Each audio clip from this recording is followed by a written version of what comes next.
Cairo പട്ടണത്തിലെ ഷാഫിഈ ഇമാമിന്റെ ദർഗയുടെ അകത്തിരിക്കുമ്പോൾ കണ്ട മനോഹരമായൊരു കാഴ്ചയാണിത്. ഒരു ഈജിപ്ഷ്യൻ വനിത ബാഗിൽ നിന്ന് ഭക്ഷണമെടുത്ത് അവിടെയുള്ള ഒരു പൂച്ചക്ക് കൊടുക്കുകയാണ്.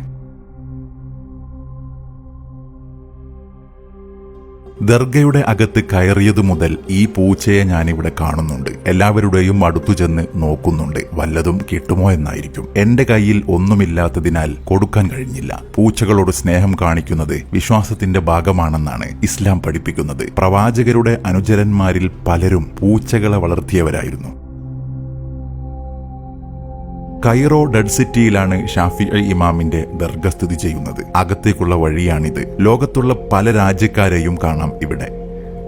4 മദ്ഹബിന്റെ ഇമാമുകളിൽ പ്രശസ്തനായ ഇമാം ഷാഫിഈ റളിയല്ലാഹു അൻഹുവിന്റെ ദർഗയുടെ അകത്തെ കാഴ്ച മനോഹരമാണ്. പഴയകാലത്തെ ഒരു ലൈറ്റാണ് തൂങ്ങിക്കിടക്കുന്നത്. ഭിത്തികളിലെല്ലാം മനോഹരമായ കൊത്തുപണികളാണ്. അറബി, കൂഫി, അയ്യൂബി ഇങ്ങനെ 3 ലിപികളിലുള്ള കൊത്തുപണികളാണ് അകത്തെ ഭിത്തികളിൽ കാണാൻ കഴിയുക. ഷാഫിഈ ഇമാമിന്റെ ജീവചരിത്രവും കൊത്തുപണിയെടുത്ത ആശാരിയായ ഉബൈദ് അൽ നജ്ജാറിന്റെ പേരും അതിലുണ്ടെന്ന് പറയുന്നു. ഷാഫിഈ ഇമാമിന്റെ ദർഗയോട് ചേർന്ന് വേറെ 3 ഖബറുകളും കാണാം. ചേർന്ന് നിൽക്കുന്നത് ഇബ്നു അബ്ദുൽ ഹക്കം. അവരാണ് ഷാഫിഈ ഇമാം മിസ്റിലേക്ക് വന്ന സമയത്ത് സ്വീകരിച്ചത്. അവരുടെ സ്ഥലത്താണ് മറവ് ചെയ്തതും. മറ്റൊന്ന് സുൽത്താൻ സലാഹുദ്ദീൻ അയ്യൂബയുടെ സഹോദരൻ കാമിൽ മുഹമ്മദ്. മറ്റൊന്ന് സലാഹുദ്ദീൻ അയ്യൂബയുടെ ഉപ്പയുടെ മറ്റൊരു ഭാര്യ മലിക് ഷംസ്. ഷാഫിഈ ഇമാം അടക്കം 4 പേരുടെ ഖബറുകളുണ്ട് ഈ ദർഗയുടെ അകത്ത്. ദർഗക്കകത്തിരുന്ന് പ്രാർത്ഥിക്കുന്ന ഒരു ഈജിപ്ഷ്യൻ പൗരനാണിത്. അകത്തുള്ള ഭിത്തികളിൽ മികച്ച വാസ്തുവിദ്യയും ഖുർആനിലെ വാക്യങ്ങൾ ഉൾക്കൊള്ളുന്ന മനോഹരമായ അറബി കാലിഗ്രഫിയും കൊത്തിവെച്ചിട്ടുണ്ട്. ദർഗയുടെ അകത്തുനിന്ന് പള്ളിയിലേക്കുള്ള വഴിയിലാണ് സക്കരിയൽ അൻസാരി എന്ന പ്രമുഖ പണ്ഡിതന്റെ ഖബറുള്ളത്. ഹിജറ 823 ഈജിപ്തിൽ ജനിച്ച അദ്ദേഹം ഈജിപ്തിലെ അൽ അസ്ഹറിലാണ് പഠിച്ചത്. 103-ാം വയസ്സിൽ വിട പറയുമ്പോൾ ഈജിപ്തിലെ എല്ലാ പണ്ഡിതന്മാരും അദ്ദേഹത്തിന്റെ ശിഷ്യത്വം സ്വീകരിച്ചിരുന്നു.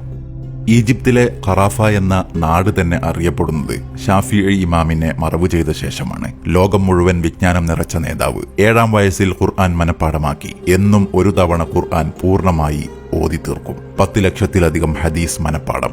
ഈജിപ്തിലെ ഏറ്റവും വലിയ ഖുബ്ബയും മഖാമും ഷാഫിഈ ഇമാമിന്റേതാണെന്നാണ് ഇമാം നവവി റളിയല്ലാഹു അൻഹു പറഞ്ഞത്. മഹാന്റെ സ്ഥാനത്തോട് യോജിച്ച ഖുബ്ബയാണെന്നും ഇമാം നവവി റളിയല്ലാഹു അൻഹു കിതാബുകളിൽ പറയുന്നുണ്ട്.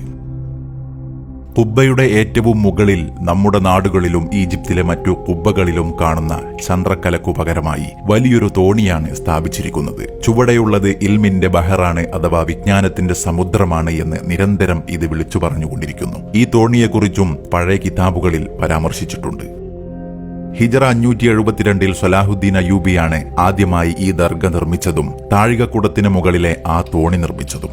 അതിനുശേഷം ഹിജറ 1186 വരെ പല പുനർനിർമ്മാണങ്ങളും ദർഗക്കകത്ത് നടന്നിട്ടുണ്ട്.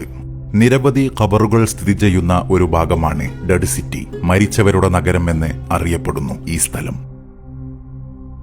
ദർഗയോട് ചേർന്ന് നിൽക്കുന്ന മസ്ജിദ് ഷാഫി. പള്ളിയിലേക്കും ദർഗയിലേക്കും പ്രവേശിക്കാൻ ഒറ്റ വഴിയാണുള്ളത്. പള്ളിയുടെ അകത്ത് നിന്ന് ദർഗയിലേക്ക് പോകാൻ വേറെ വഴിയുമുണ്ട്. ദർഗയോട് ചേർന്നുള്ള കെട്ടിടങ്ങളിൽ ഷാഫിഈ ഇമാമിന്റെ കവിതാ സമാഹാരങ്ങളിൽ നിന്നുള്ള വരികൾ പ്രദർശിപ്പിച്ചത് കാണാം.